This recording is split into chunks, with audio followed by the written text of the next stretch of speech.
Listo, pues muchísimas gracias a todos los que se están conectando, muchísimas gracias a nuestros invitados.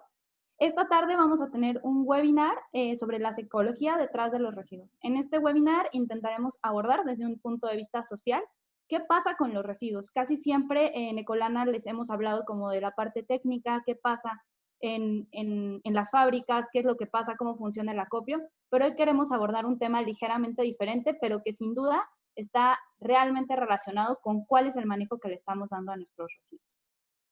Tenemos tres ponentes, la verdad, de primera, expertos, que es un honor tenerlos aquí. Tenemos a Héctor Castillo, investigador de la UNAM, tenemos a Luis Arévalo, de la SEDEMA, y tenemos a Sofía Chávez, de CACETEM. Y bueno, ellos intentarán desde su perspectiva acercarnos a por qué este pensamiento que los ciudadanos tenemos acerca de los residuos influye definitivamente en la forma en la que son manejados. Entonces, sin más, voy a presentarles a nuestro primer ponente, que es Héctor Castillo. Héctor Castillo Bertier es doctor en sociología, investigador titular C de tiempo completo definitivo en el Instituto de Investigaciones Sociales de la UNAM. Es miembro del Sistema Nacional de Investigadores Nivel 3 y de la Academia Mexicana de Ciencias. Es músico, periodista, especialista en problemas urbanos en las áreas de basura, abasto alimentario, caciquismo, desarrollo social, cultura, juventud y violencia. Es autor de varios libros y numerosos artículos en revistas nacionales e internacionales. Es conductor y productor de programas de radio, columnista regular del periódico Metro, director del proyecto Circo Volador y coordinador de la Unidad de Estudios sobre Juventud en la UNAM. Muchísimas gracias, Héctor, por estar aquí y pues en este momento te cedo la palabra. Gracias, muy amable. Pues muy buenos días o buenas tardes a todos ustedes. Déjame nada más recuperar el sistema para meter el proyecto en la pantalla, Alejandra, ¿cómo era? Clic en la pantalla. Clic en la y ahora pantalla con las flechas. y flecha. Ahí está. Ahí está, ok, gracias. Cuando me invitaron de Colana a dar esta plática que se llama La psicología de los residuos, lo primero que me vino a la mente fue, se compran refrigeradores, ¿no? Y lavadoras y estufas y hornos de microondas, que tiene que ver con una cosa que llamamos la basura electrónica de la Ciudad de México. Un poquito antes de pensar en esta temática específica, quisiera comentarles que más o menos hace 42, 43 años fue cuando yo empecé a trabajar con la basura. Y hace 42, 43 años no había ningún estudio sobre la basura, a nadie le importaba la basura no era un problema ecológico, la basura no era un problema social, la basura no era un problema político y literalmente no existía la basura. O sea, la basura siempre se ponía por ahí, en algún lugar, y nadie sabía qué sucedía con la basura. Y entonces, para poder hacer ese trabajo en 1977, que fue cuando inicié, me tuve que volver barrendero. Y después machetero de camión y después pepenador.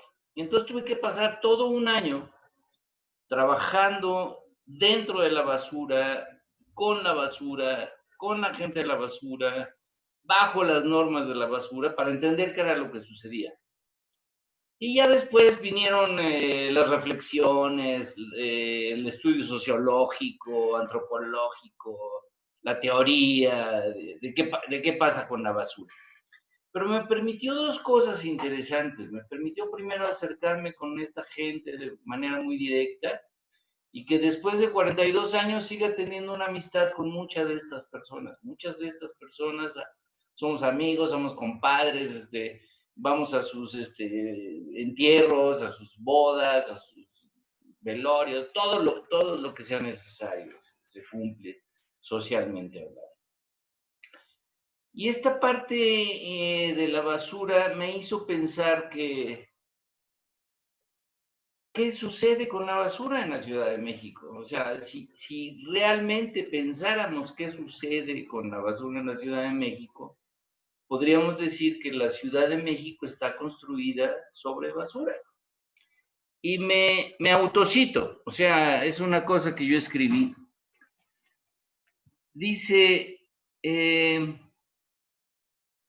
todo se resume en la necesidad del tiempo y del espacio para poder poner la basura siempre lejos y fuera, ¿no? Lejos y fuera.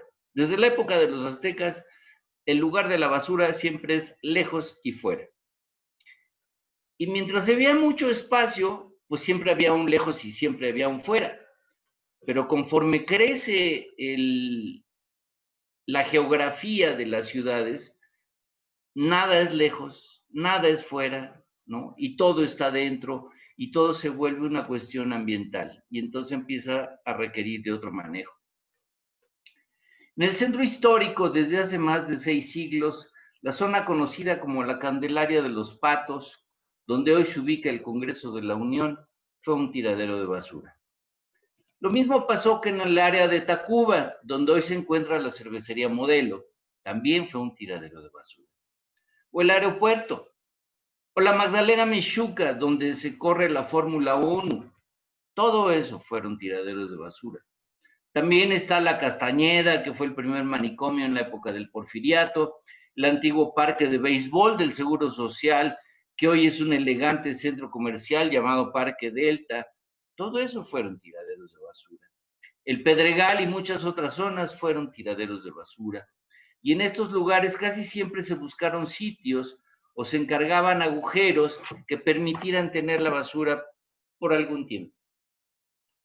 Entonces, aquí la parte interesante es que, a ver, déjame ver cómo, ahí está. La basura, ¿en dónde la ubicamos? O sea, la basura siempre ha acompañado la historia de la Ciudad de México. Si hiciéramos una visión histórica de la basura, siempre nos va a aparecer por todos lados. Y siempre al disponer la basura, lo que hemos hecho es ponerla lejos y fuera. Pero ese lejos y fuera de nuestro entorno siempre nos va a regresar, siempre va a volver a aparecer.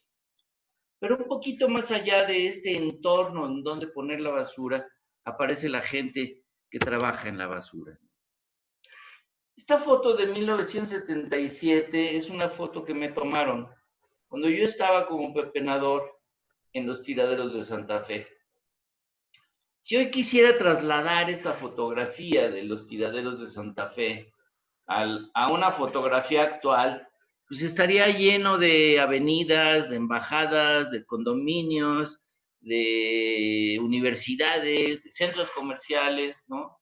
En todo ese lugar en donde estuvo la basura.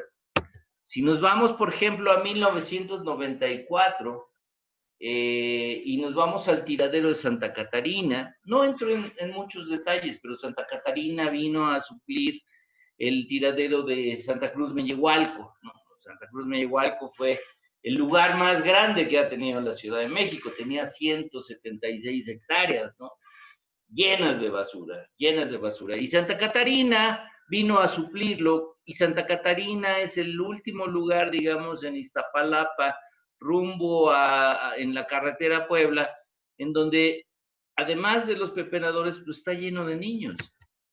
O nos podemos ir a Chimalhuacán en 2013, ¿no? Y en 2013 vamos a ver Chimalhuacán, pues es una zona que si me pidieran, a ver, defíneme Chimalhuacán, ¿qué es Chimalhuacán? Pues yo les diría, es como Chalco en el Estado de México, pero en mala onda, en muy mala onda de Chimalhuacán. Y aparecen otra vez tiraderos de basura. En este escenario de tiraderos de basura hay toda una red, bienes de consumo, distribución, basura de vía pública, consumidores, comercios, mercados, vehículos recolectores, pepenadores, industrias, que vuelven a transformar todo esto y que lo vuelven producto. Y si lo quisiéramos ver dentro de lo que es la infraestructura del manejo de desechos, bueno, pues en esta gráfica nos van a aparecer sitios de descarga, estaciones de transferencia, plantas de separación, sitios de disposición final, zonas de relleno. Y además tendríamos que llenar todo eso con un mapa enorme de pequeñas unidades de recolección y separación de desechos, que es el trabajo que está haciendo Ecolana, ¿no? Al final de todo, todo se reduce en que la basura no le importa a la gente. La basura se tira porque ya no nos sirve. La basura es inútil. La basura es algo que no queremos. La basura es algo que queremos poner lejos y fuera. Pero si a esa basura que queremos poner lejos y fuera le agregamos miles y miles y miles de personas como fuerza de trabajo, se transforma en una mercancía. Ahora, esta mercancía, en los tiempos anteriores, cuando yo empecé el estudio, pertenecía a los pobres, o sea, pertenecía a los pepenadores, pertenecía a los recolectores, pertenecía a la gente que estaba metida en el servicio. Pero hoy, pues con toda esta modernización, con todos estos aparatos, con todas las redes, con toda esta modernización de los sistemas, ya no es una cosa que esté en manos de los pobres, sino que ahora quiere estar en manos de los ricos. Y los ricos son los que están poniendo sus instalaciones de separación, de reclasificación, de compra y de venta y lo demás. No me importa un pensamiento ideológico sobre esto. Lo interesante aquí es saber que esta informalidad, cuando eran pobres, digámoslo así, generaba miles o cientos de miles de empleos. Y si quiere pasar a la parte rica, va a necesitar esta parte rica esos cientos de miles de empleos. El asunto es cómo lo hacemos. O sea, cómo lograr un equilibrio y cómo conectar estas dos vidas. Hay muchos mitos sobre la basura. Todo lo que se desecha es inservible, falso. Los objetos que se tiran a la basura no tienen valor, falso. Los lugares donde se acumula la basura son sucios e indignos, falso. Su generación es inevitable y siempre habrá basura, falso. Porque siempre habrá basura y siempre habrá que generarse. Los espacios de disposición final tienen una mala imagen de la ciudad. Para mucha gente sí. Para mucha gente sí lo tienen y esa es una de las cosas que hay que modificar. La recolección es una obligación del gobierno. Bueno, así está establecido en la ley de la Ciudad de México. No todos los gobiernos de los municipios tienen el mismo sistema, pero hay que revisarla. Toda la basura es igual, no hay necesidad de separarla. Falso, o sea, hay que separarla. Las personas que viven de la basura son pobres. Falso, no todos son pobres. Los trabajadores de la recolección y la separación de la basura son sucios e ignorantes. Falso, o sea, hay muchísima gente muy brillante, muy inteligente que está metida. La basura es un gran negocio. Pues sí lo es, sí es un gran negocio, pero no es porque la basura sea un gran negocio. Si tú tienes 100 gramos de basura o 1 kilo de basura, no vale nada. O sea, vale 1 peso, 50 centavos, 30 centavos, no vale nada. Pero si tú tienes la basura de 100 millones de personas, esos 30 centavos se convierten en 30,000 millones de pesos. Entonces, ¿la basura es un gran negocio? Sí lo es. Y sí puede ser un gran negocio. Y ese es el asunto que hay que anotar. Dice, ahora todos los actores participantes son pagados por el gobierno, no merecen propina. Esta es una cuestión que yo no tengo clara, o más bien difiero. Yo creo que la propina es una forma de agradecimiento personal que tenemos. Tú te llevas mi basura, yo te doy 5 pesos, te doy 10 pesos. No hay ninguna cuestión ilegal, no hay ninguna intransparencia. Tú le tienes confianza a la persona que recoge basura y le das una propina. Y esa propina que tiene va a mejorar su condición de vida. ¿Cómo? No lo sé, pero hay que hacerlo, es un incentivo. O sea, eso no podríamos meterlo dentro de un inventario, pero creo que todas las propinas y todos los sistemas de recolección merecen de un pago adicional. Incluso si entráramos a las profundidades de la historia de México, hablaríamos de que toda la ciudad, imaginemos toda la ciudad, ¿no? Imaginemos cuántas rutas de camión existen. Hay no sé, más de 360 rutas de camión, ¿no? Y cada camión tiene una ruta específica. Y recoge la basura de las casas, y la basura de los comercios, y la basura de las calles, y la basura de los restaurantes, y todos los negocios, y todos los comercios, y todas las industrias, y todas las partes empresariales que tiene la ciudad, les pagan para pasar regularmente cada 2, cada 3, cada 4, cada 5. Ellos definen el tiempo. Y se llaman fincas, ¿no?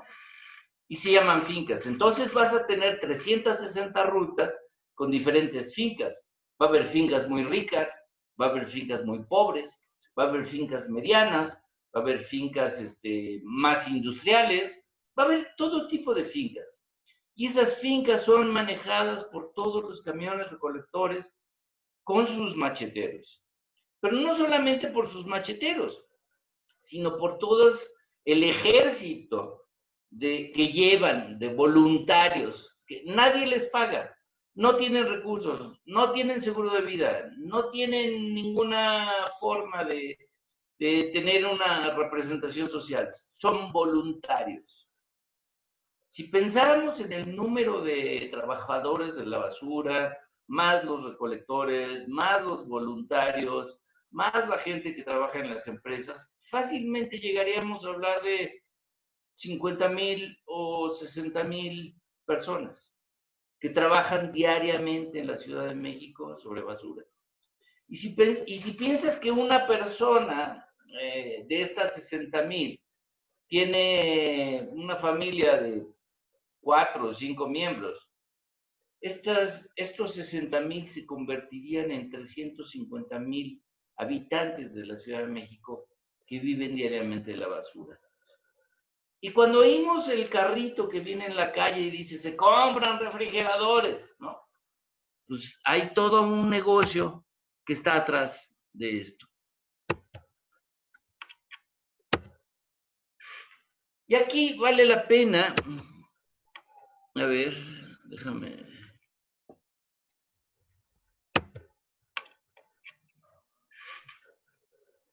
Este es un graffiti que tomé en Prados de la Montaña, en Santa Fe, en donde decía, en la basura nadie sabe para quién se baña, ¿no? O sea, en lugar de decir, nadie sabe para quién trabaja, nadie sabe para quién se baña. Y que tiene que ver con que todos estamos metidos en el mismo nicho. Por ejemplo, hablando de este título, de esta presentación, se compran refrigeradores, ¿no? Pues nos vamos a la Colonia Renovación. Esta es una fotografía de la Colonia Renovación, ¿no? Y si ustedes ven las casas y ven afuera, todo está lleno de basura, más las señales de televisión, más la ropa tendida, etcétera, la Colonia Renovación. Pero, ¿qué es la Colonia Renovación? Y voy a ser más específico, porque todas las camionetas de la ciudad, todas, o sea, pertenecen a diferentes grupos, pero todas las camionetas de la ciudad van a vender a la Colonia Renovación. ¿Y qué es la Colonia Renovación? O sea, ¿quién fundó la Colonia Renovación? Y si nos vamos a la Colonia Renovación, pues tenemos que remontarnos a su historia. O sea, la Colonia Renovación pertenecía al tiradero de Santa Cruz Mellehualco. Y en Santa Cruz Mellehualco, en el año de 1968-69, se decidió hacer el gran tiradero de la Ciudad de México, ¿no? El gran tiradero de la Ciudad de México. Y entonces, de acuerdo al gobierno que teníamos en ese entonces, que era un gobierno muy autoritario, se decidió buscar un líder. Y se buscó a un líder, y se buscó a un cacique que manejara el tiradero de Santa Cruz Mellehualco. Y se nombró, no entro en detalle, se nombró a Rafael Gutiérrez Moreno como cacique, como líder del tiradero. Y dijeron, ok, ¿sabes qué, Rafael? Tú te vas a hacer cargo de toda esta propiedad, tú vas a manejar la vida de esta propiedad, tú vas a tener a los pepenadores, y eres bienvenido y vas a ser parte del Partido Revolucionario Institucional, ¿no? Cuando entra Luis Echeverría al gobierno en 1970, esa colonia que se llamaba Colonia Santa Cruz Meyehualco, ¿no?, recibió el nombre de Colonia Arriba y Adelante. Arriba y Adelante, que era el lema de Luis Echeverría. Cuando termina el gobierno de Luis Echeverría en 1976 y entra José López Portillo, la colonia vuelve a cambiar de nombre y se llama La Solución Somos Todos, ¿no?, que era el lema de José López Portillo. Cuando termina López Portillo y entra en 1982 Miguel de la Madrid, le vuelven a cambiar el nombre a la colonia y se llama Renovación Moral. Porque ese era el lema de Miguel de la Madrid.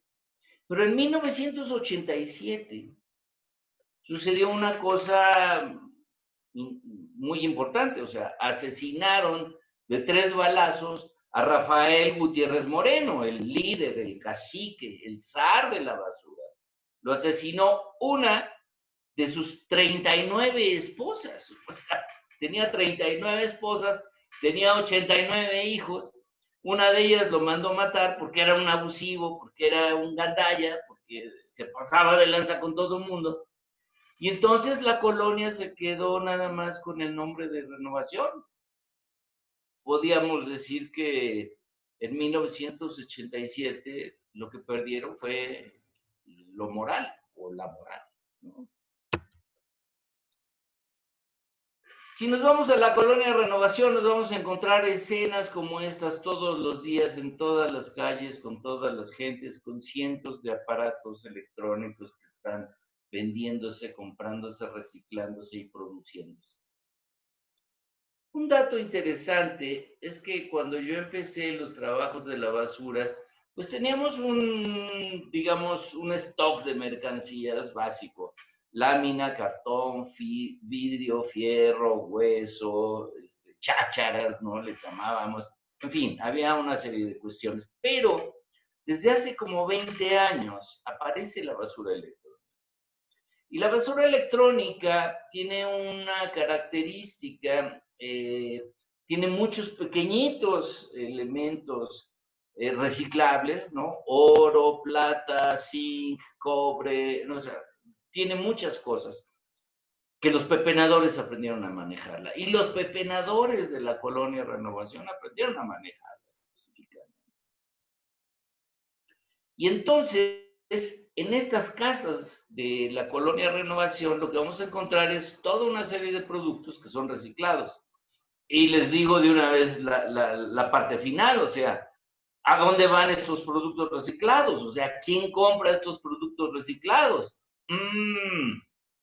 China. China. Entonces, cada mes salen 2 o 3 o 4 containers con estas piezas recicladas para China. En China se procesan, en China se renuevan, en China se reorganizan y nos lo vuelven a vender como productos a nosotros y a muchos otros países. ¿A qué fenómenos socioambientales están expuestos los recicladores y las personas que consumen estos productos? No voy a entrar en detalles, son muchos. Son muy drásticos, son muy dramáticos. Vale la pena meterse a revisarlos. No se puede presentar en esta pequeña reflexión qué es lo que sucede, pero sí dejaría subrayado los fenómenos socioambientales de salud que tienen estas personas. Necesitamos revisarlas. Ese es un tema de investigación que hay que trabajar mucho más. Esta es la colonia Renovación en Iztapalapa, en una foto de hace un par de años. Esta es la colonia Renovación en Iztapalapa hace un par de años. Esta es la colonia Renovación en Iztapalapa hace un par de años. Y entonces lo que tenemos que pensar es realmente cuáles son los retos futuros. O sea, porque finalmente en la colonia Renovación, si nosotros nos fuéramos ahorita como sociólogos o como etnólogos o como antropólogos a echarnos un clavado a la colonia Renovación, es decir, ¿quién manda? ¿Quién ¿Quién es el dueño de la colonia Renovación? Pues nos van a aparecer uno de los hijos de Rafael Gutiérrez Moreno, que es ni más ni menos que don Cuauhtémoc Gutiérrez de la Torre, ¿no? Y nos va a aparecer la hija del Dientón, y nos van a aparecer los hijos de esos caciques que yo conocí en 1977, y que siguen manejando todo el proceso, y que siguen dueños del espacio, y que siguen manejando todo esto con una absoluta informalidad. Entonces lo que yo propongo es, primero tendríamos que encontrar cómo despolitizar el manejo de la basura, eliminando los esquemas caciquiles, porque son caciques, o sea, hagan de cuenta que son los caciques indígenas, son igual, son los caciques y son los cotos de poder que tienen otorgados y que aparte tienen legitimados por el gobierno. No importa si es de derecha o si es de izquierda. O sea, esta legitimación que tienen en el manejo es perenne, es mucho más grande, es lo que llamaría Max Weber como el patrimonialismo, la existencia del patrimonialismo, pero esa despolitización debería de existir. En segundo, deberíamos instrumentar un programa de separación desde las fuentes de generación. Hay muchas formas de hacerlo, ¿no? Hay muchas formas de hacerlo y crear sus subsistemas de recolección especializada. El gobierno federal por ahí hizo un proyecto de separación en mercados, escuelas. No conocí nunca el final de ese programa. No estaba mal pensado, pero nunca conocimos los resultados y valdría la pena volverlo a hacer. Y me parece que, a ver, déjame moverla aquí. Finalmente, habría que entender a profundidad las enormes potencialidades sociales y económicas que se generan en este medio y deberíamos de reorganizar la economía informal. O sea, la economía informal es la parte más fuerte de la basura. Olvidémonos de Ecolana, olvidémonos de las empresas formales, olvidémonos de Tetra Pak, olvidémonos de Petstar, olvidémonos de estas gentes que se visten y ganan medallas ecológicas manejando el asunto. La economía informal que existe alrededor es gigantesca. Y esa es la que le da fuerza a los trabajadores. Y esa economía informal hay que conocerla desde adentro, sobre todo no para analizarla desde fuera, así como si fuera un pergamino, sino para incorporarla, para hacerla que participe de una forma mejor. Y bueno, pues los dejo con esta imagen cotidiana de la colonia Renovación y les agradezco muchísimo pues esta presentación y espero que podamos seguir trabajando en el futuro. Muchas gracias. Suerte. Pues muchísimas gracias, Héctor. Creo que es un tema súper amplio y creo que lo resumiste bastante bien. Son años de historia. Algo que hemos tratado es de, pues en Encolana, de darle un poco de voz a estas personas y pues por supuesto esperamos seguir colaborando contigo para ver de qué forma podemos visibilizarlos y hacer que esto vaya mejorando sus condiciones de vida. Muchísimas gracias. Bueno, vamos a pasar al siguiente ponente, que es Luis Arévalo Aúja. Él es psicólogo educativo y social, egresado de la Facultad de Psicología de la UNAM. Tiene estudios en etnología por la Escuela Nacional de Antropología e Historia, con especialidad en formación de formadores por el CREFAL, así como en desarrollo humano por el Instituto Humanista Gestalt. Actualmente estudia la maestría en gestión pública para la buena administración. Ha trabajado temas de desarrollo humano, pobreza y medio ambiente. Ha sido evaluador de programas sociales para instituciones como CIDE, CIESAS, Coneval y la UNAM. Actualmente es coordinador de capacitación y de las jornadas del Reciclatrón en la Dirección Ejecutiva de Cultura Ambiental de la SEDEMA, que es la Secretaría de Medio Ambiente de la Ciudad de México. Adicionalmente, es instructor de yoga kundalini y activista en temas de huertos urbanos, protección de animales y ciclismo urbano. Muchísimas gracias por estar aquí, Luis. Te doy la palabra. Hola, Alejandra. ¿Qué tal? Buen día. ¿Ahí me escucho bien? Sí, perfecto. Muchas gracias. Perfecto. Pues en cuanto tenga el control de la pantalla, con mucho gusto. Parece que ya está. Dale clic y la flecha. clic en la pantalla y la flecha, por favor. Listo. Ahí está. La invitación fue a hablar de los programas educativos sobre el manejo de residuos en la Secretaría de Medio Ambiente. Sin embargo, pues igual no nos alcanzaría el tiempo, entonces decidí centrarme en el caso del ciclatrón. Nada más mencionar que, bueno, en la Secretaría tenemos una estrategia que se llama Basura Cero. Esa estrategia lo que busca es que la basura desaparezca, que la basura disminuya y que no llegue a los sitios de disposición final, es decir, no tengamos que rellenar barrancas, tiraderos, este tipo de lugares con cosas, ¿no? Con residuos que podrían tener otra utilidad, ¿no? El reto es que haya basura cero y que los residuos que ocupamos, bueno, pues sean utilizados a través de la conciencia de los ciudadanos y también de una economía circular, es decir, una economía en donde se reutilicen las cosas.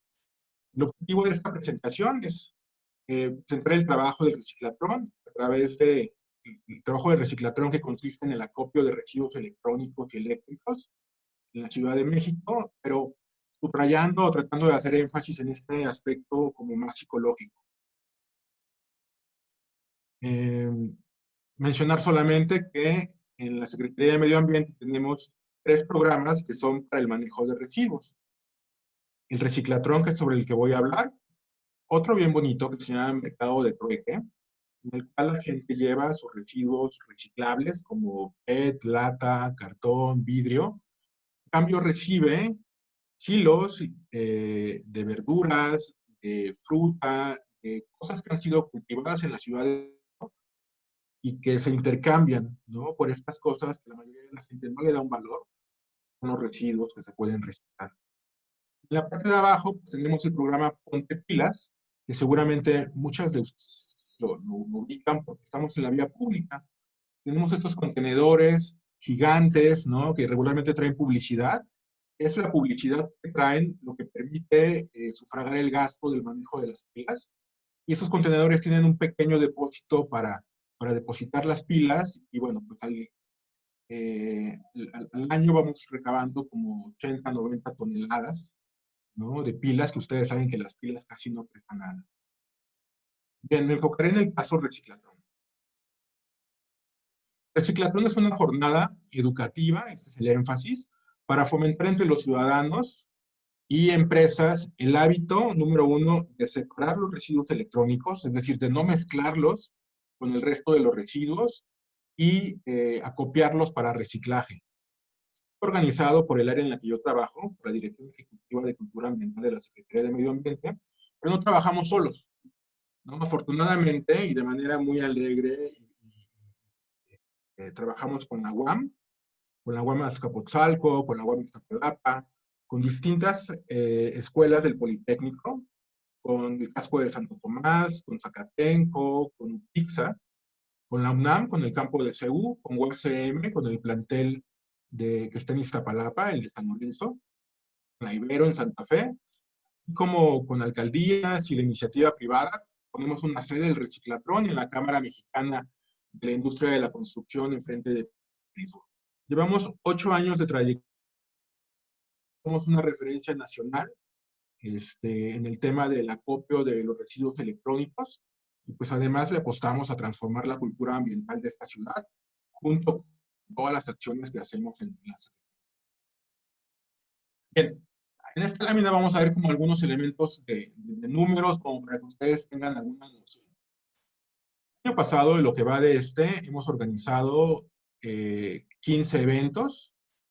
Nos hemos coordinado absolutamente con todas las alcaldías, ¿no? Tanto para instalar la sede, como para hacer difusión, como para que nos apoyen llevando residuos. A veces los eventos quedan un poquito retirados porque las alcaldías son muy grandes y, sin embargo, los camiones de los servicios de limpia hacen acopio de residuos y nos los llevan al evento. El año pasado y es decir, lo que va de la nueva administración, han participado 20,000 personas, imagínense.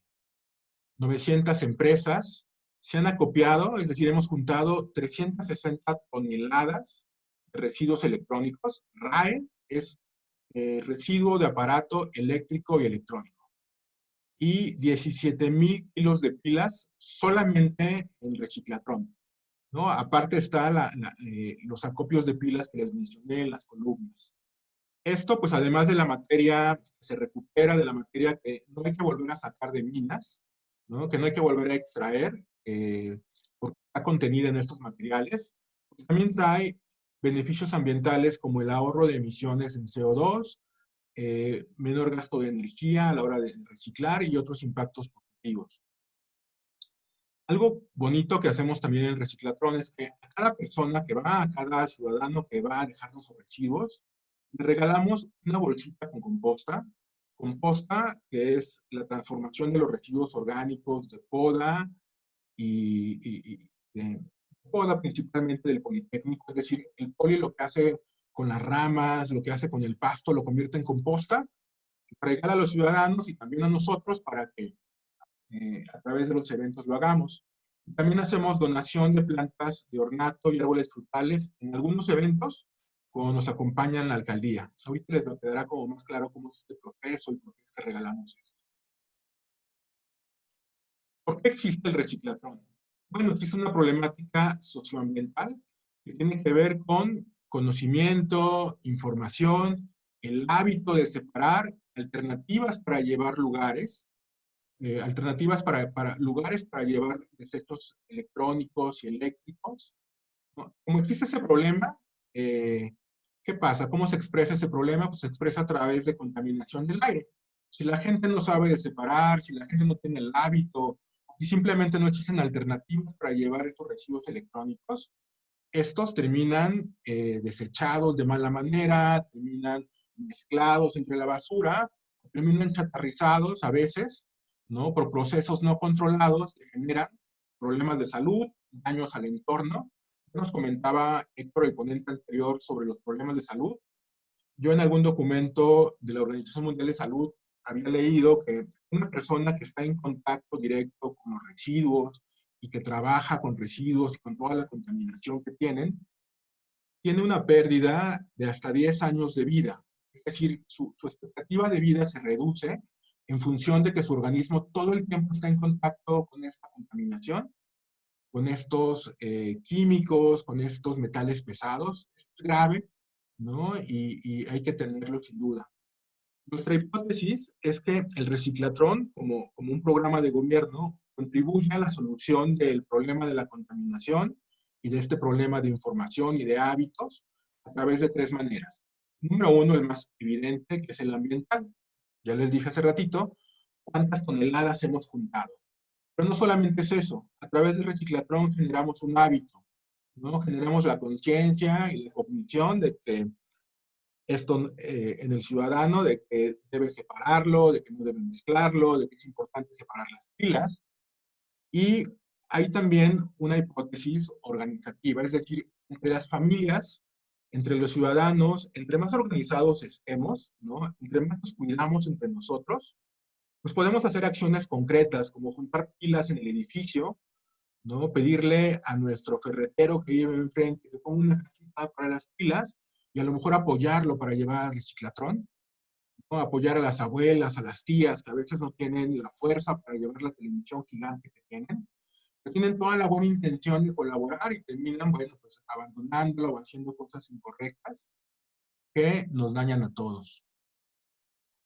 ¿Cuál es la raíz de esta falta de interés y actitud hacia los residuos en general? Pues creo que este es el foco, ¿no? De la pregunta que Colana hace cuando nos invita a esta charla, ¿no? Yo les preguntaría, ¿qué sensación tienen ustedes cuando piensan o están en presencia de residuos? Para la mayoría de las personas, no voy a decir que todos, ¿no?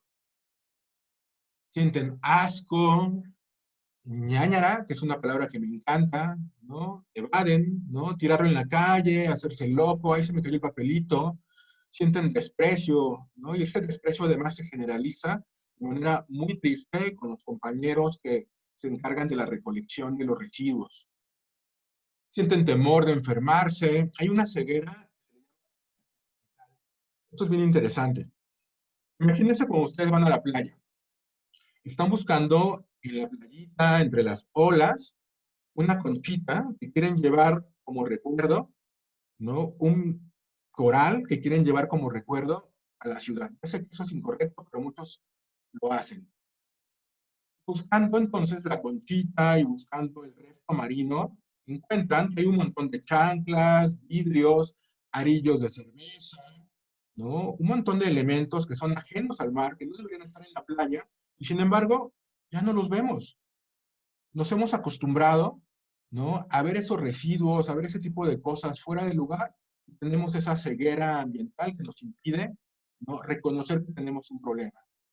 Del lado contrario, ¿no?, ¿qué otras sensaciones, emociones y actitudes hay en torno a los residuos?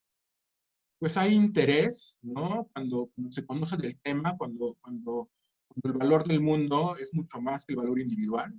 Hay un aprecio por los residuos, ganas de reutilizarlos, de decir, ay, esta lata que antes era de mi chocolate. Hay un agradecimiento hacia el servicio que te prestó aquello que quieres desechar. ¿Cuántas veces no te pasa que no quieres desprenderte de tu pijama? ¿No? Y ya está toda roída y ya no es bonita, pero tú aprecias y sientes un agradecimiento por tu pijama. O tienes un apego a veces por las cosas, ¿no? Te cuesta trabajo soltar el teléfono porque dices, híjoles, a lo mejor lo compongo. O qué tal que se me descompone el nuevo y entonces mejor lo tengo y lo guardas ahí en el cajón de una manera indefinida. Creatividad en cuanto a que se te ocurren 20,000 ideas, ¿no? Para ocupar tus residuos, ya sea que quieras hacer composta o que quieras hacer otras cosas. También hay añoranza, y esto de la añoranza les va a quedar más clarito ahorita que les pase algunas fotos, ¿no? La experiencia que nosotros buscamos propiciar no solamente es la del acopio de los residuos. Buscamos que la gente se sienta cómoda, a gusto. Y vean ustedes esta foto, es del reciclatrón que hacemos en Casco de Santo Tomás. No vean qué lindo, lo hacemos en marzo, en este lugar precioso donde hay unas jacarandas. ¿Pensarías que este es un lugar para llevar tus residuos? Estoy casi seguro que no, no es lo habitual. Esto es afuera de la Universidad Iberoamericana de Santa Fe, ¿no? Ponemos un camión, ponemos nuestras carpas, y la gente se acerca con sus vehículos, en un santiamén les quitamos un peso de encima. A veces se tardan horas en llenar sus vehículos, y con el apoyo que nosotros llevamos, tanto de cargadores como de voluntarios, en un 2x3 hacemos esto. Lo mismo van personas que van a empresas, pero vean, no hace falta tener auto, hace falta tener ingenio. Esa señora, por ejemplo, esta persona, pues lleva su carrito, ¿no? Con el que seguramente transporta muchas más cosas. Y hay gente que llega en su diablito y llega en su triciclo. Y a veces no se puede bajar del triciclo porque el refrigerador pesa tanto, ¿no? Y son escenas muy lindas, la verdad, de gente comprometida. Por ejemplo, es un depósito que la UCM puso para juntar pilas. Y los otros son depósitos que la gente común, utilizando cualquier envase, puede utilizar para poner pilas, entonces llevarlas a los eventos. Esta nuevamente es una fotografía del casco de Santo Tomás. Vean ustedes la cantidad de aparatos que hay. Aquí se nos llenó el tráiler y entonces estábamos esperando a que llegara otro. Ustedes ven los aparatos que aparecen ahí en la pantalla. Hay algunos que son antiquísimos, así. Yo los veo y me recuerdo del Mundial del 85, imagínense. ¿No? Hay una añoranza en todo esto y de verdad es un tipo de residuo que causa interés, que causa como mucha curiosidad. A veces hasta pareciera un museo. Patrón. Este fue en Zacatenco. Ven ustedes, hay 2 trailers y un patio gigante, ¿no? Un día bonito y con muchísima gente. Es otra perspectiva de ese mismo evento.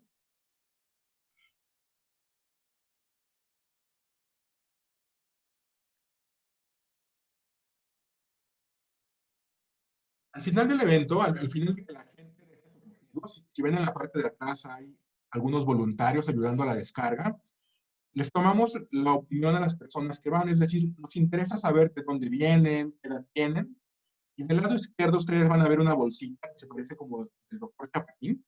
Bueno, es una bolsita de papel con composta que les regalamos a los ciudadanos que van para que puedan sembrar una plantita. Pero la composta, al ser una posibilidad de vida, ¿no?, de enriquecer nuestros jardines, nuestros patios, nuestras macetas, pues es un regalo de vida. Aquí, por ejemplo, estamos en la unidad de pizza del Politécnico, con un chorro de voluntarios súper alegres y contentos, descargando los camiones. Nuevamente es una imagen de la composta. En la mesa se ven algunos folletos, ¿no?, que informan sobre algunos problemas ambientales, y la idea, pues, de seguir abonando al conocimiento sobre estos temas.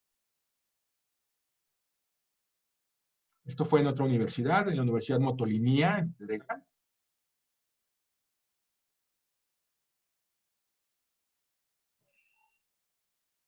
Cinco aspectos claves del ciclatrón.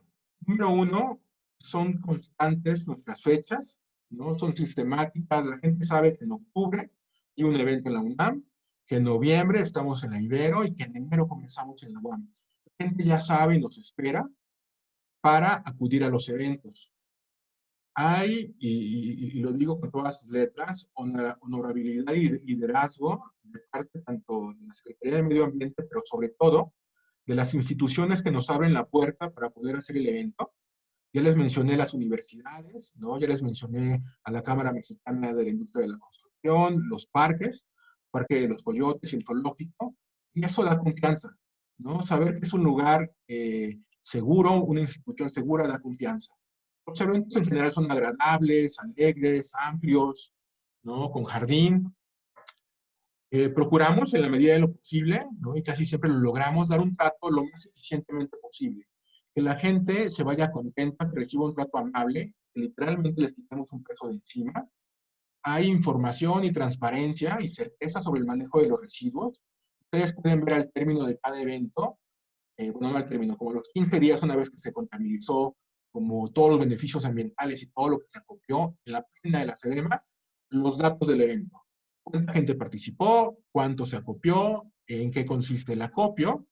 Y bueno, pues considerar la opinión y todo esto es algo valioso, genera entonces una serie de emociones y actitudes que por supuesto refuerzan el hábito, ¿no?, de que yo quiero ser responsable y quiero llevar mis residuos a un evento como este. Hay seguridad, hay confianza, hay una cercanía relativa, ¿no? La ciudad es inmensa y sin embargo procuramos estar en muchos lugares cercanos a la gente. Son lugares bellos, que inspiran, ¿no? Resulta interesante por este tema que les contaba de cómo, del tipo de aparatos que llevan. Hay alivio de apegos. Aquí quiero detenerme un segundito para contar una anécdota que espero que les llame la atención. En algún evento del Politécnico, ¿no?, acá por el área de Coyoacán, llegó una persona con un camión lindísimo, un camión muy bonito. Pensábamos que estaba lleno. Era una mujer la que manejaba un camión. Dije, qué padre, ¿no? Sí, siempre son hombres. Como muy bien. Se baja ella, abre la caja del camión y tenía un puente, el camión así padrísimo, como una plataforma eléctrica o hidráulica que subía y bajaba. Y entonces todos nos asombramos mucho porque lo que venía dentro del camión no estaba lleno, solamente era una televisión enorme. La gente que me apoya para descargar los cargadores, enseguida treparon el camión con la intención como de hacerlo muy rápido, muy eficiente, y ella nos dijo, no, espérense, y bajó a todos. Subió su familia al camión, entre todos abrazaron la televisión, y me di cuenta que en ese momento estaba presenciando una especie de despedida, como una de una familia que amaba su televisor, ¿no?, que le dio muchos años de diversión, no sé si novelas, no sé si series o quizás como, como partidos de fútbol, pero ver ese aprecio de las personas, ¿no? Una vez que se despidieron, literal, le dieron una bendición al aparato, al televisor, y nos dijeron, por favor, hágase cargo. Y entonces fue que mis compañeros lo bajaron y todo, pero este tema, ¿saben?, de las emociones que hay alrededor de los residuos, ¿no? Al menos para este tipo a veces son de valor, de añorar, de decir, híjoles, no, todavía sirve. No, no quiero tirar mi sabanita o no quiero tirar mi refrigerador. Hay empatía en estos eventos en la medida en que ayudamos con esto a que la situación de otras personas sea mejor, a que la contaminación no nos llegue a todos. Una empatía es ponernos en los zapatos de los demás. Hay una promesa de vida, ¿no?, una promesa que nos dice, híjoles, podemos confiar en la medida en que todos cooperamos, en la medida en que todos colaboramos con esto, podemos confiar que hay un mejor futuro. Puedo confiar además en mí, en mi familia, porque yo estoy viniendo y estoy haciendo las cosas que me corresponden.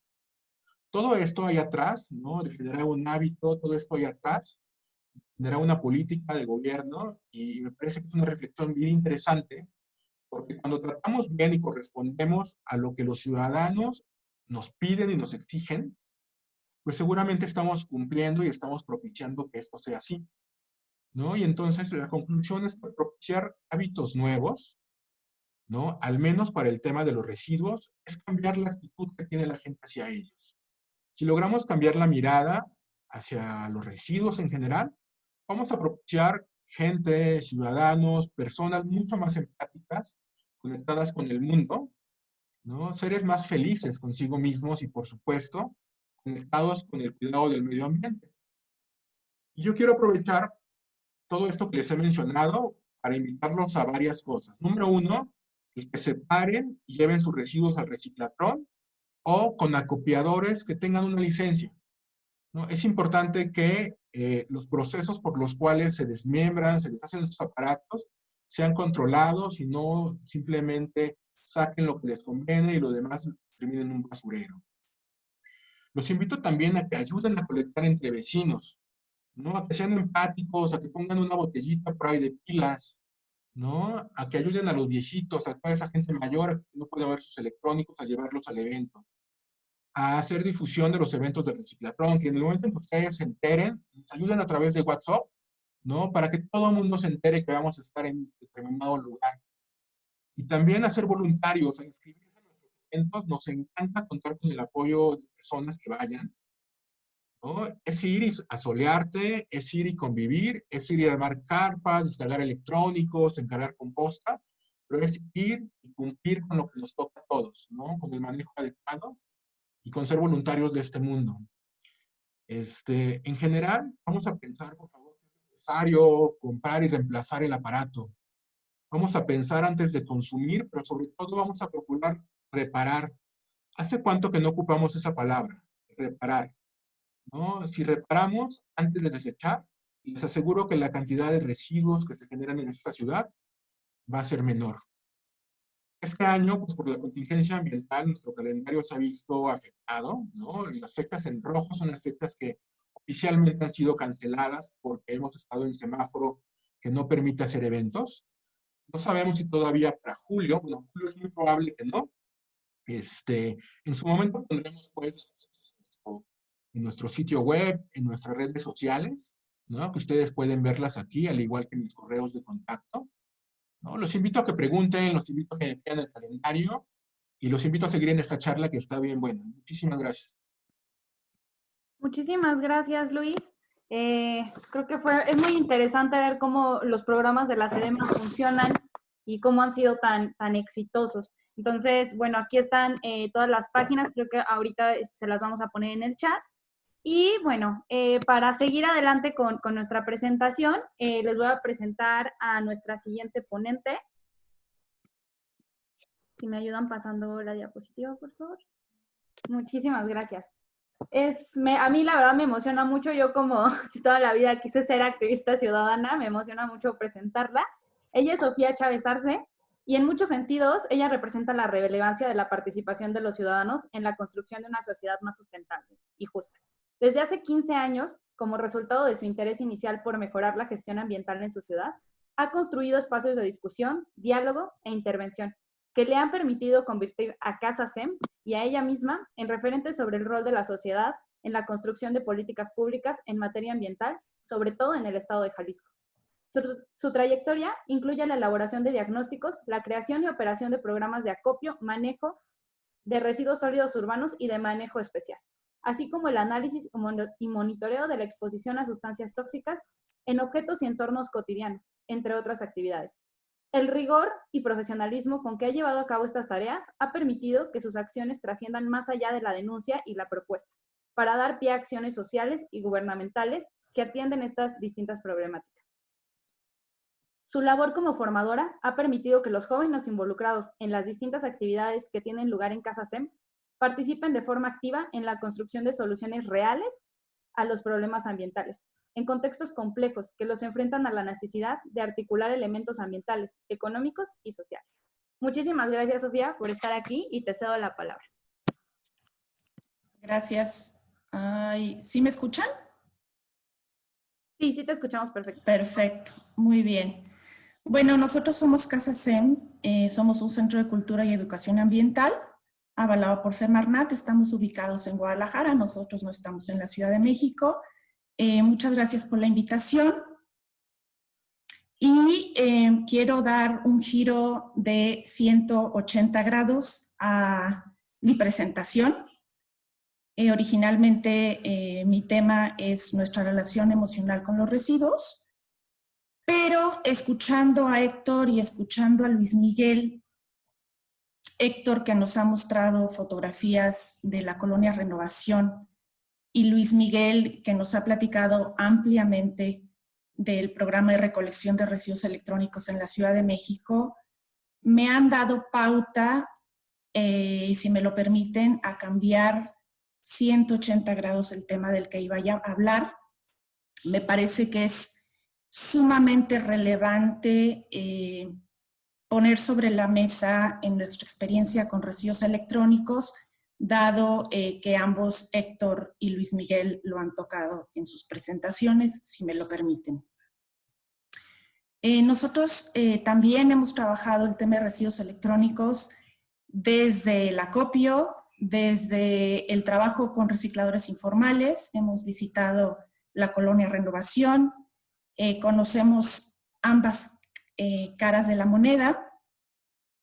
Y nosotros en un programa, pues me imagino que parecido al de la SEDEMA, empezamos a copiar este tipo de residuos en el año 2009. En el año 2015, si no me equivoco, que fue cuando tuvimos el apagón analógico, abandonamos este programa. Y quiero platicarles el por qué abandonamos este programa. Crecientemente, durante los años que tuvimos los acopios, veíamos que nos llegaban más televisiones de las que se estaban desechando por perder la señal analógica, y empezamos a preocuparnos mucho. Empezamos a estudiar, empezamos a aprender, empezamos a preguntar, y después de investigar mucho, de viajar mucho para conocer acerca de los residuos electrónicos, pues llegamos a la conclusión de que este tipo de residuos, especialmente las televisiones analógicas, son de los residuos que tienen más peligrosidad dentro de los residuos electrónicos. Tienen básicamente dos problemas. Tienen una muy grande cantidad de plomo, de óxido de plomo, y por otro lado, sus partes plásticas tienen altísimos contenidos de retardantes de flama bromados. Los retardantes de flama bromados son contaminantes orgánicos persistentes bajo el Convenio de Estocolmo, están regulados bajo el Convenio de Estocolmo. Y eso pues nos llevó a la reflexión que estábamos ante residuos que tenían que ser tratados con inmenso cuidado. Y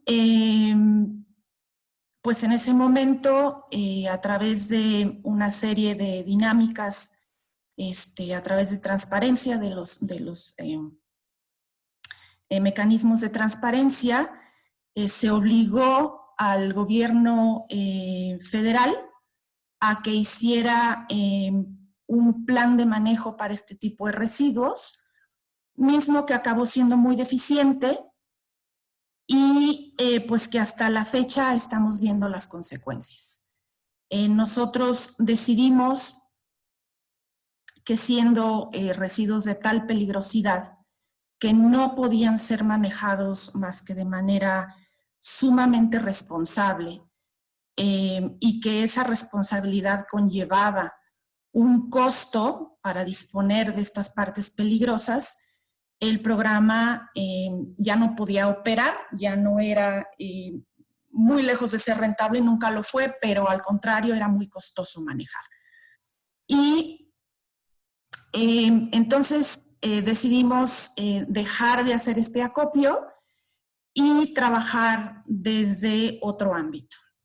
Y lo que hicimos fue acercarnos con recicladores o desmanteladores más bien informales en nuestra ciudad para entender las dinámicas de desmantelamiento de estos equipos, las dinámicas sociales y las dinámicas económicas para manejar estos equipos. A la par, hicimos algunos muestreos de salud. Queríamos ver qué es lo que estaba pasando con estos contaminantes en la salud de las personas. Y por supuesto, fue todo un equipo, no fuimos solo nosotros, estuvieron participando especialistas en temas de la investigación a la salud. Y por supuesto que encontramos importantes cantidades de estas sustancias en la sangre de las personas. Y no solo eso, sino que también encontramos daños al sistema endocrino. Esto nos llevó, o nos está llevando, a hacer estudios mucho más profundos sobre el tema. Estamos por iniciar un proyecto de 5 años donde vamos a revisar temas de dispersión de contaminantes, vamos a revisar temas de daños epigenéticos, vamos a hacer muchas más pruebas de salud para tener un universo más, una muestra más grande de personas que trabajan en estos temas. Eso por un lado. Por otro lado, también nos ha llevado a los foros internacionales a hablar de cómo tienen que ser reguladas y tratadas estas sustancias. Nos ha llevado también a estudiar muy a profundidad cuál es el manejo adecuado y a resolver que, como bien lo dijo Héctor, el trabajo de los pepenadores o recicladores informales es sumamente amplio en nuestro país y tiene que ser atendido. Nosotros hemos decidido trabajar a nivel federal para tener una normatividad donde se restrinjan el uso de estas sustancias en los productos que se sacan al mercado en México, especialmente hablando de productos eléctricos y electrónicos. Para nosotros como CASESEM es una enorme preocupación la exposición laboral de quienes producen estos aparatos, de quienes usan estos aparatos y de quienes desmantelan estos aparatos, tanto en el sector formal como en el sector informal. En el sector formal tenemos la experiencia en los dos sectores que no hay conocimiento sobre la gravedad de los daños que pueden causar estas sustancias y no están siendo manejados de manera adecuada. Los contaminantes orgánicos persistentes que contienen, especialmente los retardantes de flama bromados, por ningún motivo deben de ser reciclados. Todos estos plásticos tienen que ser separados y tienen que ser tratados como residuos peligrosos y ser confinados. Lo mismo con los monitores de vidrio que tienen grandísimas cantidades de óxido de plomo, mismo que es un metal pesado y es altamente tóxico. Esto lo digo porque creo que es muy importante revisar con lupa el destino final que están teniendo estos residuos y que definitivamente sean tratados y manejados conforme a los convenios internacionales. Es todo lo que quería decir. Y ahora sí, si hay preguntas, si hay algo que quieran comentar al respecto, con mucho gusto estoy a sus órdenes. Me voy a ir a la última lámina, si me lo permiten. No sé si pueda accionar esto. Esta era mi presentación, pero creo prudente haber tocado el punto que toqué. Y definitivamente, pues aquí les dejo mi correo. Estoy a sus órdenes. Muchísimas gracias, Sofía. Creo que el tema de los electrónicos, o sea, a pesar de que tenías otro tema, es muy importante tocarlo, es algo que a nosotros nos gusta, porque de hecho es un tema que tenemos frecuentemente con los acopiadores o que les pedimos, ¿no? ¿Qué va a pasar después? Y cuando no nos lo pueden comprobar, pues no ponemos su acopio de electrónicos como tal. De otros materiales sí, pero de electrónicos siempre tenemos como esa preocupación, ¿no? Que no queremos justo contribuir con un tema que puede resultar en un daño a la salud de ellos mismos y del ecosistema, ¿no? Entonces, ahora sí, Carlita, si me puedes poner la siguiente. Y vamos a pasar a la parte de las preguntas. Entonces, si me lo permiten, vamos a ir una y una. Entonces, la primera sería si quieren activar sus cámaras, también Héctor, Luis, está perfecto para que podamos contestar las preguntas de la gente. Entonces, la primera que tengo aquí es para Héctor. Héctor nos dice Feraminífero, que es Fernanda, se han hecho estudios de caso en México en donde se aplique un enfoque de economía circular para tratar el problema de la generación de residuos. O sea, se han hecho estudios, sabemos que pues no hay muchos estudios, pero en tu experiencia, ¿conoces algún estudio que ya esté aplicando el tema de economía circular?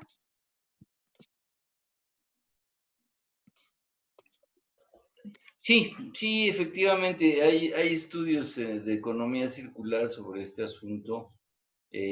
Casi todos son muy incipientes, son muy básicos.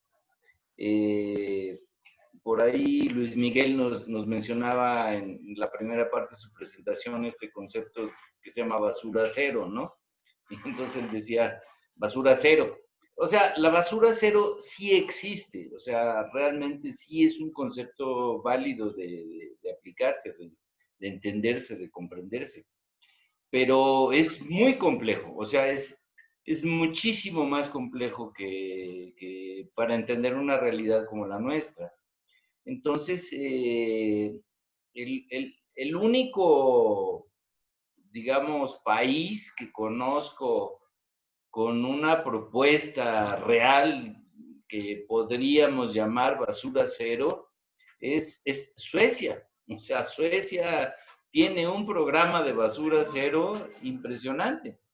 Y bueno, si tienes que pensar en el número de habitantes que tiene, en la forma de organización política que tiene, en la forma de organización social que sostienen, y que redujeron, digamos, el control de la basura a 300 casas, o sea, cada 300 casas, por decir un número, cada 300 casas tienen 26 contenedores de separación, un proceso de separación de orgánicos, y tienen todo un proceso que generó una dinámica de industrialización que le permitió a Suecia empezar a vender los desechos como Estado, o sea, como gobierno, sí ligados a la iniciativa privada, por supuesto, porque había muchas empresas participando en este asunto.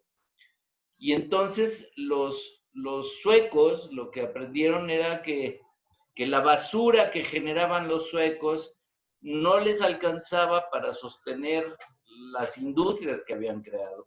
Y entonces empezaron a comprar basura en Dinamarca, a comprar basura en Finlandia, ¿no? En otros estados, para hacerse de la basura y poder producir. O sea, el concepto de basura cero sí existe. El asunto es utilizar el concepto basura cero como estrategia política. O sea, cuando llega un gobierno y te dice, voy a poner un programa que se llama basura cero, lo único que puedes hacer es sonreír y decir, bueno, pues bravo, ¿no? Aplaudamos este gobierno, quiere basura cero, pero no tiene ni la menor idea de la dimensión que se necesita para poder alcanzarlo. Entonces la pregunta yo creo que es muy, muy pertinente, o sea, sí hay estrategias, sí hay formas, sí hay mecanismos, sí hay muchas implementaciones y una de las partes más interesantes de las que mencionó Luis Miguel es la enorme capacidad que tiene la Secretaría del Medio Ambiente ahora, presentándose con programas como Reciclatrón y todo lo demás. Y hay unos estudios de la anterior administración bellísimos. O sea, si tú ves esos estudios y los abres, dices, en México no hay basura, en México es limpio, en México está... No, no es cierto, pero vamos, lo interesante es que hay una parte de la política metida en esto, interesada en esto, con la cual hay que trabajar, hay que sumarnos a ese asunto. Muchísimas gracias, Héctor. La siguiente pregunta la tengo para Luis y pregunta Ana Karen Sandoval. ¿Cómo evalúan los impactos educativos del reciclatón en los usuarios? Si existe este tipo de evaluación del impacto educativo. No hay una evaluación formal. Más bien ha sido a partir como de la casuística, de los eventos que hacemos, de ver la respuesta de la gente, de lo que la gente nos va comentando. Pero propiamente yo no conozco al menos, ¿no?, que se haya hecho esa evaluación que preguntan. Nos quedamos con resultados, ¿no? En la medida en que se va incrementando la cantidad de gente, de participación, de redes, ¿no? Es una forma, pero no es propiamente una evaluación, sino simplemente como numerales que nosotros hacemos. Ok, perfecto. Esta pregunta es para Sofía y nos preguntan si los electrónicos modernos contienen estos retardantes de los que nos hablaban o son algunos que chances sean como un poquito más antiguos o todos lo contienen. No, no todos, pero muchos de ellos sí, especialmente los electrónicos que más se calientan. Los estudios que se han hecho se basan, bueno, se han encontrado bromados en las tarjetas electrónicas, se han encontrado en las carcasas de computadoras personales y en las carcasas de las televisiones analógicas, y también se han encontrado en las pantallas de LCD. Básicamente eso es lo que hemos visto históricamente en los estudios que se han realizado y en los que nosotros realizamos y estaremos por realizar otros próximamente. Y el tema con estos retardantes de flama bromados es que son contaminantes orgánicos persistentes. Quiere decir que persisten en el ambiente, se bioacumulan en las personas y viajan largas distancias. Entonces, finalmente, si en este momento todos nos hiciéramos un examen de sangre, todos tendríamos retardantes de flama bromados. Wow, eso es muy impactante. Sí. Escucharlo, la verdad. Es muy grave, es muy grave. Y creo que es un tema que pocas veces es hablado y pues yo pienso, ¿no? En este momento, viendo las imágenes que nos mostraba Héctor, si nosotros tenemos ese tipo de compuestos, pues las personas que viven y se dedican a la recuperación de residuos seguramente están mucho más expuestos y es algo que normalmente no estamos viendo. Muchas gracias, Sofía. Sí. De nuevo tengo otra pregunta para Héctor. Y es, si tú sabes, o sea, desde el punto de vista académico, si existen estudios que realmente reflejen la calidad de vida que tienen las personas que trabajan en los camiones de basura o de las personas que viven justo en la colonia Renovación. Pues no, realmente no existen esos estudios específicos. Uno de los detalles, o sea, porque este tema es tan importante que, digamos, a mí me tocó iniciarlo en 1977, pero a la fecha lo que se han generado son 2 o 3 generaciones de investigadores, de otros investigadores que han venido trabajando con esto en diferentes áreas. El papel de la mujer en la pepena, el papel de la salud en la pepena, el papel de la comunidad en la pepena. O sea, hay muchas otras áreas que otros alumnos han venido desarrollando. O sea, sí se volvió un tema de investigación social interesante. Aquí el dato es que lo que mencionaba Sofía hace un momento es perfectamente claro. O sea, yo tengo un cuadro digamos, un esquema de una de las organizaciones mundiales de la salud, donde dicen, si usas cromo te pasa esto, si usas plomo te pasa esto, si usas zinc te pasa esto, ¿no? Bueno, todas esas cosas que están señaladas como elementos cotidianos de trabajo en la pepena, sabemos que existen. O sea, sí sabemos que existen. Sí sabemos que están presentes. Mi llamada, o digamos, o mi grito, o mi expresión como investigador es, ¿quién demonios está viendo esto? O sea, ¿con quién nos podemos dirigir? ¿A quién le podemos decir, oye, existe la colonia Renovación, hay 15,000 pepenadores, trabajan basura electrónica, tienen todas estas cámaras, televisiones y cosas que sabemos que son contaminantes? Pero ese pequeño vínculo entre, digamos, la investigación social y la administración pública no es sencillo, ¿no? O sea, requiere de muchos recursos y mucho más en un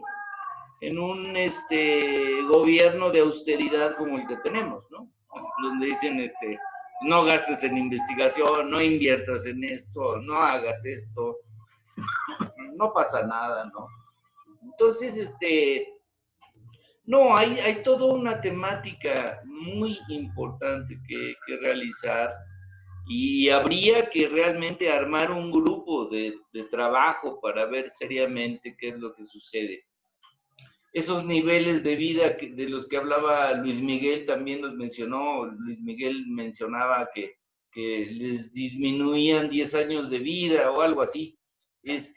Cuando a mí me tocó estar de pepenador, el promedio de vida en los tiraderos de basura era de 55 años. O sea, más allá del promedio nacional, más allá de los promedios internacionales, el promedio de vida en los pepenadores era de 55 años. Cuando tú encontrabas una señora de 40, 45 años, perdón que lo exprese así, o sea, no es despectivo, pero ella era una viejita, o sea, era realmente una anciana. Y como investigador tenías que pensar hacia atrás qué es lo que había sucedido, qué había pasado, cómo estaba y cuál iba a ser el futuro, ¿no? Entonces, aquí no es valorar una visión sociológica o antropológica o psicológica en todo este proceso. Aquí realmente es una cuestión interdisciplinaria, en donde necesitamos pensar cuáles son las herramientas, cuáles son los fundamentos, qué está sucediendo realmente, el número de gentes que están padeciendo esto, y aplicar una política pública. Por ahí va. Ok, muchas gracias, Héctor. La siguiente pregunta que tengo es para Sofía, pero me gustaría también que la contestaran los demás. Sofía, ¿tú cómo ves que la ciudadanía, desde tu experiencia, sobre todo ahí en Casa SEM, se está involucrando con el tema en general de los residuos? O sea, ¿qué crees que haga falta para que la ciudadanía se involucre? Es que estamos viendo muchos comentarios de que la gente se quedó con ganas de tu presentación. No se preocupen, vamos a seguro hacer arreglos para que la podamos tener en breve. Pero ¿cuál crees tú que es, y me gustaría extender la pregunta a los demás, ¿qué creen ustedes que haga falta para que la ciudadanía se involucre? ¿Qué hace falta mover adentro de nosotros para que empecemos a voltear a ver el tema de la basura, de los residuos? Yo voy a contestar con una pregunta. ¿Qué hace falta para que la industria se involucre? ¿Qué hace falta para que la industria tome riendas de los residuos que están generando sus productos? Tenemos una normatividad en México, que es la norma 161, donde habla de planes de manejo que la industria tiene que estar presentando, planes de manejo de responsabilidad extendida. Es una norma que ha sido muy manoseada, que ha sido muy amainada por la industria. Definitivamente creo que el problema de los residuos es un problema donde todos los actores económicos y sociales tienen que estar involucrados. Tiene que ser gobierno, tiene que ser industria y tiene que ser ciudadanía. Yo creo que la ciudadanía, por lo menos la ciudadanía organizada, ha hecho grandísimos esfuerzos. Grandísimos esfuerzos. Estoy segura que si a un ciudadano tú le das las herramientas y los lugares para disponer de sus residuos de manera responsable, lo va a hacer. Y tal es el caso de los centros de reciclaje que existen, los que sí funcionan bien, porque hay muchos que no funcionan bien. Nosotros tenemos la experiencia de nuestro centro de acopio, llevamos muchos años trabajando y la gente está bien entrenada, lo hace perfectamente bien. Sí ha requerido de un gran grado de educación y de empeño y de supervisión, pero la gente hace su trabajo si todos los elementos están puestos sobre la mesa. Te aseguro que el programa de reciclaje por naturaleza, que no sé si todavía tiene Tetra Pak con la Junior League en la Ciudad de México, no sé si todavía opera, había una grandísima participación de las personas para llevar sus botes, sus envases de Tetra Pak afuera de las tiendas de autoservicio. Entonces, yo creo que aquí lo que falta, más que la ciudadanía haga su chamba, es que haya una buena infraestructura y que podamos tener realmente a la industria involucrada, a los que venden estos productos. La industria ha participado de manera tremendamente marginal. Y si hablo específicamente, regreso al tema de los residuos electrónicos, los programas de acopio de las empresas que fabrican estos productos ha sido terriblemente deficiente cuando hay otros países donde son obligados y lo hacen. Muchas gracias, Sofía. Luis, tú, por ejemplo, creo que desde la experiencia de la Ciudad de México, pues, ¿qué nos puedes decir? ¿Tú qué crees que hace falta para que la ciudadanía se involucre en estos temas o tenga más visibilidad hacia estos temas? Ya coincido con Sofía, con lo que comenta en torno a la infraestructura, en cuanto a la información disponible, en cuanto a puntos de acopio. Todo eso es de verdad bien importante para que haya. Pero nosotros coincidimos con la pregunta que ustedes hicieron como seminario, ¿no? De esta parte psicológica. Hay que entrarle también a esa parte psicológica. A veces como que la obviamos. Nos parece normal el desprecio normal entre comillas, ¿no? El desprecio que la gente tiene hacia los residuos, el maltrato, ¿no? Que le dan a la gente que colabora en los servicios de recolección de alcaldías. Y todo eso abona a que haya un desprecio. Si logramos generar empatía, ¿no? Que tiene que ver mucho con nuestra condición humana, con nosotros y con reconocer a los otros como seres humanos con los mismos problemas, ¿no? Si yo tomo más agua aquí, si me gasto el agua aquí, seguramente la gente de Iztapalapa le va a hacer falta esa agua. Es decir, la empatía está para muchísimos temas ambientales. En la medida en que eres consciente de que te afecta o de que te puede afectar, ¿no? O empatía, por ejemplo, no solamente con las generaciones actuales, con las generaciones que vienen.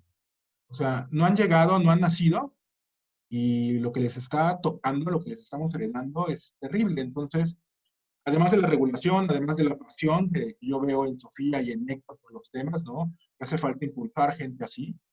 Pues este tema de concientizarnos de lo que le pasa al otro, yo creo que es un factor clave.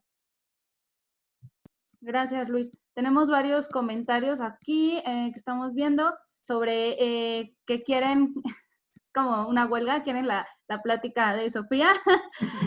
Sí, entonces ahorita vamos a ver cómo lo podemos solucionar. Y Héctor, ¿tú qué nos dices? ¿Tú qué crees que hace falta para que los ciudadanos nos involucremos en este tema, dejemos de hacerlo a un lado, ¿no? ¿Qué es lo que muchos perciben? Pues mira, Yo creo que coincido con Sofía, coincido con Luis Miguel. Hay mucha información que ya está hecha. Lo que yo haría, pensando colectivamente, sería hacer una película o hacer una serie de Netflix, ¿no? Una serie de estas que haces capítulo 1, capítulo 2, capítulo 3, capítulo 4, donde explicaras cuánta basura nos falta para sepultar a la Ciudad de México. O sea, ¿en dónde está nuestro próximo lejos y nuestro próximo fuera? O sea, ¿qué necesitamos para acabar de sepultar a México, no? Y que partieras de la historia caciquil de esta gente, ¿no? Porque el problema de la basura, más allá de si es contaminante o no es contaminante, trabaja mucha gente, trabaja poca gente, el problema fundamental es una estructura caciquil. O sea, imagínate que uno de los 89 hijos de Rafael Gutiérrez Moreno, que es Cuauhtémoc Gutiérrez de la Torre, fue presidente del PRI en la Ciudad de México hace unos años. Y como presidente del PRI en la Ciudad de México, lo que instaló dentro del PRI fue una especie de espacio de prostitución. Bueno, eso es lo que estamos enfrentando. Si hay una cosa que se llama cuarta transformación, ¿no? Como dicen ahora, ¿no? Vivimos en la 4T, la cuarta transformación, y vamos a deshacernos de la corrupción. Bueno, pues chequen el asunto de la basura, vean la corrupción dentro de la basura, vean las organizaciones que existen dentro de la basura, vean quién controla la colonia Renovación y vean cuántos empaques están vendiendo a China todos los meses. O sea, hay todo un proceso que se debe conocer. Entonces, mi única propuesta es, hagamos una serie televisiva, hagamos una serie real televisiva que nos permita dimensionar y que nos permita exhibir todo este asunto y clarificar quiénes son responsables, quiénes son los que deben, cómo van a participar las empresas, cómo se pueden sumar y saber quiénes se están sumando, quiénes no se están sumando y quiénes podemos hacer algo por eso. Más o menos por ahí esa es mi idea.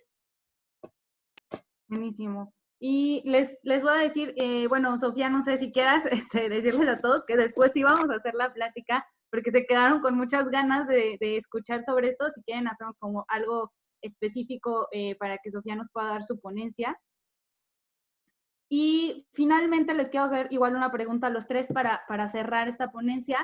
¿Qué creen que puede fomentar la conciencia colectiva? Y con colectivo nos referimos a todos los actores, ¿no? Gobierno, industria, nosotros los ciudadanos, para que volteemos a ver, dejemos de ignorar el tema de los residuos, dejemos de creer que cuando salen de nuestra casa desaparecen y no pasa nada. ¿Qué creen ustedes si pudieran elegir así una actividad, aunque fuera algo alocado, como vamos a hacer un reality show, vamos a hacer una serie de tele, qué escogerían para fomentar esta conciencia colectiva sobre los residuos en todos los actores?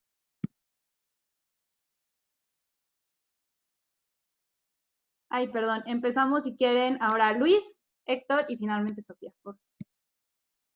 Igual me tocó la participación más complicada, pero así como pronto pensaría en la reparación.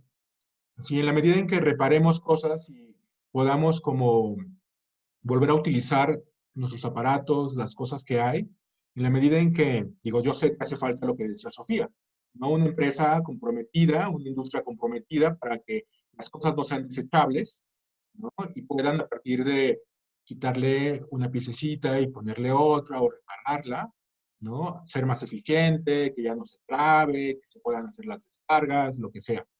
Pero apostándole por ahí, yo creo que haríamos un gran cambio, ¿no? Recuperando la reparación, el reuso y la reparación. Buenísimo, gracias Luis. Héctor, ¿tú qué piensas? Pues mira, yo básicamente lo que pienso es necesitamos exhibir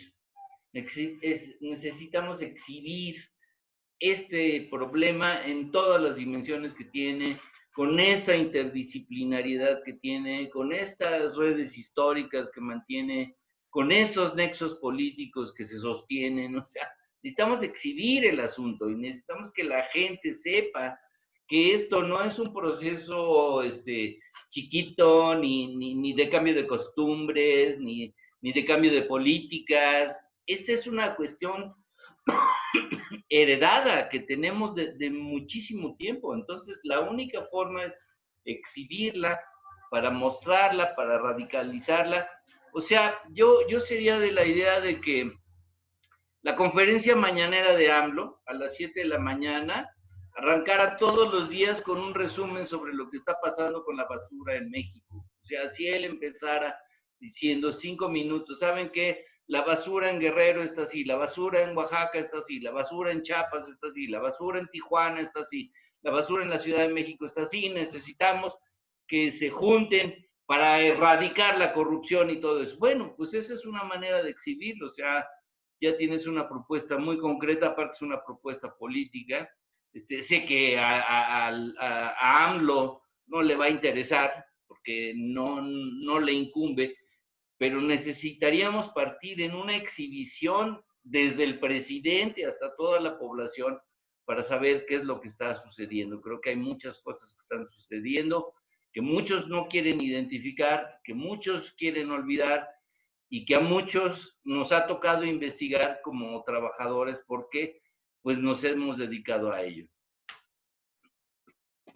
Gracias, Héctor. Sofía, ¿tú qué crees que podríamos hacer? Bueno, lo primero que les quiero decir es que no se amotinen. Públicamente prometo dar mi presentación ampliada en una futura ocasión y que agradezco el interés. Y por otro lado, tengo como varios comentarios. Uno de ellos que para mí fue muy revelador, pensando que en países donde tienen pues más adelantado este tema de la gestión de los residuos, la gente tenía más conciencia. Mi sorpresa en el ejemplo que conozco, que es Alemania, es que la gente no, más bien la cantidad de residuos que se genera per cápita en un país como Alemania no ha parado de crecer. La gente sigue consumiendo y tirando muchos residuos. Lo que hay diferente es un sistema que funciona mejor.